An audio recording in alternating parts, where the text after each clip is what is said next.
कहानी बदलते रिश्तों की। उन दोनों का विवाह के लिए लिया गया अवकाश समाप्त हो चुका था। अनिल तैयार हो रहा था, वह भी तैयारी में लगी हुई थी। उसने अलमारी खोली। सुनो, मैं जा रहा हूँ। रोज की तरह आज भी तुम साड़ी ही पहनना। तुम देख रही हो ना, माँ हमेशा साड़ी ही पहनती है। अनिल ने अपना बैग उठाते हुए कहा।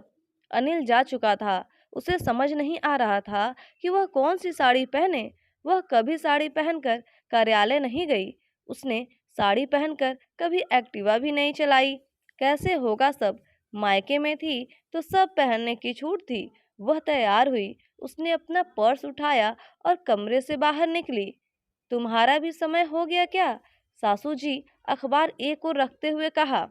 मम्मी जी, अभी थोड़ी देर है, जाना तो पड़ेगा। उसने ठंडी सांस लेते हुए पर्स एक ओर रख दिया। अपने घर में भी ऐसे ही जाती थी? सासू जी ने उसे ऊपर से नीचे तक देखते हुए कहा। जी, मैं समझी नहीं। वह सहम गई। उसे अपनी गलती समझ नहीं आई। देख, यहाँ रहने के कुछ तौर तरीके हैं। सामने बैठ।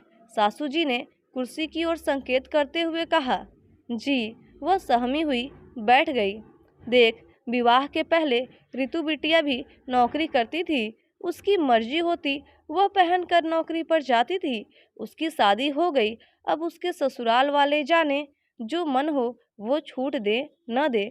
सासू जी ने चश्मा उतार एक और रख दिया। जी, सही बात है, उसकी नजरें नीची थी। तुम मायके में साड़ी पहनकर नौकरी पर जाती थी? जी, जी नहीं, सलवार कुर्ती पहनकर। उसने साहस समेटते हुए कहा।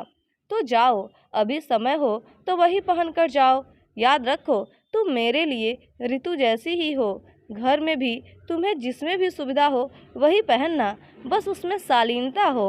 वह चकित भाव से सासू जी को देखती चली जा रही थी। ममत्व से परिपूर्ण आंखें उसे निहार रही थी। तो फ्रेंड्स, बदलते रिश्तों की ये कहानी आपको कैसी लगी? कमेंट करके जरूर बताएं। अगर अभी तक हमारे चैनल को सब्सक्राइब नहीं किया है तो हमारे चैनल को सब्सक्राइब कर दें और इस वीडियो को लाइक कर दें। Thank you.